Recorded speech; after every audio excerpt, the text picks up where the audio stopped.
Eldridge High had its fair share of secrets, creaky hallways, flickering lights, urban legends whispered behind lockers, but none stranger than the one only two students knew. Alex and Cam were best friends, top of their class, and masters of a shared secret. They could visit other people's dreams. They called themselves the Dream Club. It started as a game. They found a lucid dreaming app one night, paired it with binaural beats, and before long, they were walking through each other's dreams like it was second nature. But then something changed. The dreams of other people, teachers, classmates, even strangers, became accessible. They could enter at will, watch like guests, and leave untouched. There were rules. Always go in together, never stay too long, and never ever follow a dreamer you don't know. One night, they spotted something strange. A dream beacon, an unmistakable pulse, appeared on their shared dream map. It belonged to someone named Harper Lang. Neither of them knew her. Alex frowned. "You sure this isn't a glitch?" Cam smirked. "Only one way to find out." They linked hands and activated the jump. The dream formed around them slowly. A quiet house, dim hallways, old ticking clocks on every wall. The air felt stale, like the place hadn't seen sunlight in years. Cam looked around. "This feels off." A voice drifted from upstairs, a soft whisper. "Help me." Alex hesitated. "We check it out fast, no detours." They climbed the staircase. The hallway stretched longer than it should have. At the top, a wooden door waited. The paint was chipped, the handle icy cold. Alex opened it. Inside was a small bedroom. Dust floated in the air like snow. Toys were lined up in neat rows. A girl sat on the bed staring at the floor. She looked about 10. Cam stepped forward. "Are you Harper?" She shook her head. "Harper's not here anymore." Before they could ask more, the door slammed shut behind them. The clocks all stopped. Every sound vanished. Cam whispered, "Let's wake up." They closed their eyes, breathed deep, said their exit word. Nothing happened.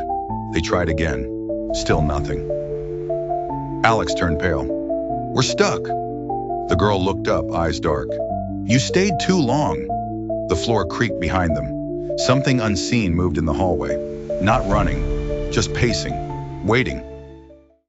Cam turned the doorknob. It didn't budge. "Okay, no big deal. This happens sometimes, right?" Alex didn't answer. He was at the window. "It's dark out, but there's no sky." Cam joined him. Outside was pitch black, not like night, more like space. Empty. No stars, no moon, no end. They turned back to the girl. "Where's the exit?" Alex asked. She looked at her feet. "There isn't one." Cam laughed nervously. "Funny." The girl didn't smile. Alex approached. "Why are you here?" "I never left," she said. "And now? Neither will you." The room began to shift. Subtle at first. The wallpaper curled. The ceiling rose slightly. Then the floor rippled like water. "We need to find another door," Cam said. They stepped into the hallway again, which now looked different. Doors lined both sides. Dozens of them, each with a nameplate. Some with names they recognized. Others didn't even use letters. Alex opened one door. Inside was a quiet classroom. Empty desks, a chalkboard that read, "You should have stayed away." Cam tried another. A living room with flickering static on the TV. Shadows moved just off screen. Alex closed it quickly. "These aren't dreams anymore. They're leftovers." Cam's voice dropped. "Leftovers, fragments of people who got stuck," Alex said. "Memories, loops, places they couldn't leave." Cam's hands shook. "How do we get out?" A new voice spoke behind them. The girl, only she wasn't a child anymore. Her hair was longer. Her clothes faded. She looked drained. "You have to forget," she said softly. "That's how you stay." They backed away. "Forget what?" Alex asked. "Yourselves," she whispered. Alex turned to Cam, panic flooding in. "What's my last name?" Cam opened his mouth. Nothing came out. Alex and Cam stood frozen in the hallway as silence swallowed the space around them. Neither could remember how long they'd been walking. Minutes? Hours? The hallway looped endlessly, each door leading to someplace stranger. Cam wiped sweat from his brow. I don't remember what we were doing before this. Were we at your house? Mine? Alex blinked rapidly. I don't know. He grabbed Cam's shoulders. We're forgetting too fast. It's part of the trap. This place, whatever it is, feeds off our memories. A nearby door creaked open on its own. Inside was a small diner, lit by neon lights. A song from the 60s played faintly from a jukebox. In a booth sat a teenage boy wearing an Eldridge high hoodie. His eyes were blank. A chocolate milkshake melted in front of him. Is that Tyler Green? Cam whispered. He's been missing for a year. They stepped inside. Tyler? Alex said gently. The boy blinked slowly. They keep us here, in dreams. If you stop fighting it, it's easier. Who's they? Cam asked. Tyler's gaze turned toward the jukebox. The song began to slow, warping until it was just distorted static. Alex reached for him. We're getting you out of here. Tyler shook his head. You can't leave. Not unless someone on the outside pulls you out. And no one's looking for Harper. The lights flickered. A bell rang above the diner's door, even though no one entered. Cam backed away. Something's coming. Suddenly, the scene shook like a snow globe. The booths melted. The floor stretched. The window shattered in reverse. They ran back into the hallway, but it had changed.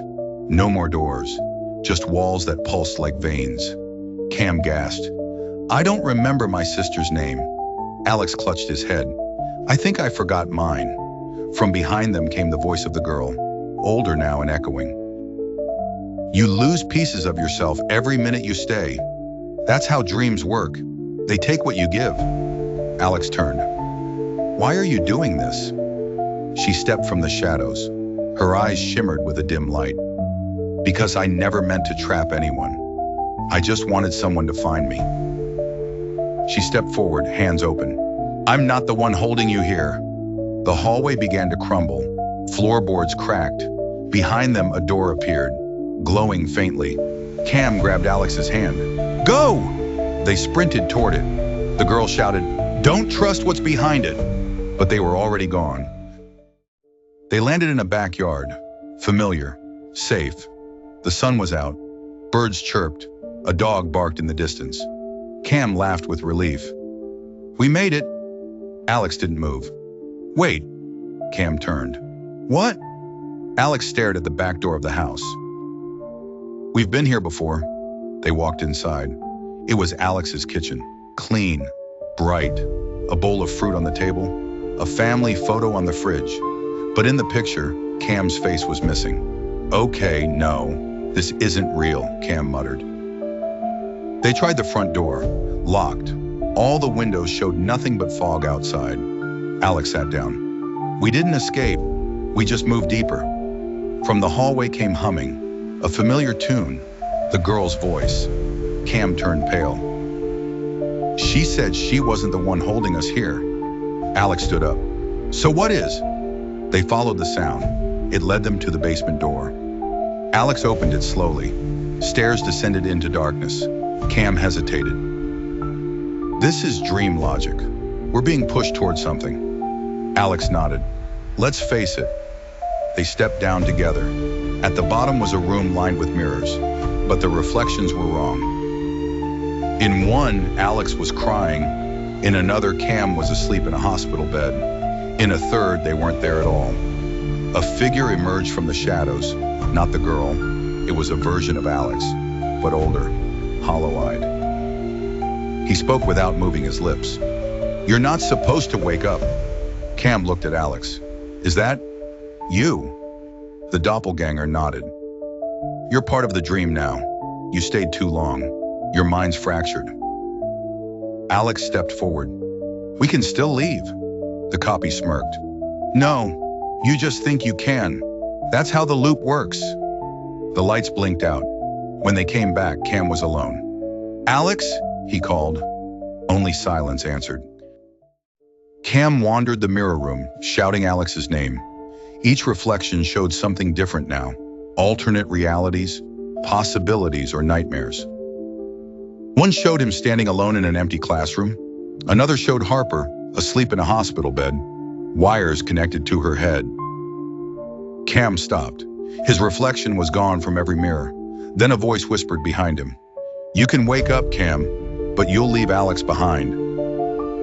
He turned. The girl stood there again, now appearing almost normal. No darkness in her eyes, just exhaustion. "Why are you showing me this?" She stepped closer. "Because someone has to make a choice. One dreamwalker can escape. The other stays." "Why?" he demanded. "Because you broke the rule," she said quietly. "And someone always pays." Cam stepped back. "I won't leave him." The mirrors shattered. The room shook. Suddenly, Cam opened his eyes. He was back in his bedroom. Morning sun poured through the window. Breathing heavily, he sat up. It was over. His phone buzzed. A message from Alex. "Hey, weird dream. You good?" Relieved, Cam smiled and replied, "Yeah, I thought we were stuck." Then another buzz. A second message, also from Alex's number. "Help, I didn't get out." Cam stared, heart pounding. Outside his window, a shadow moved in the reflection of the glass. Behind him, the voice whispered one last time, "You only think you're awake,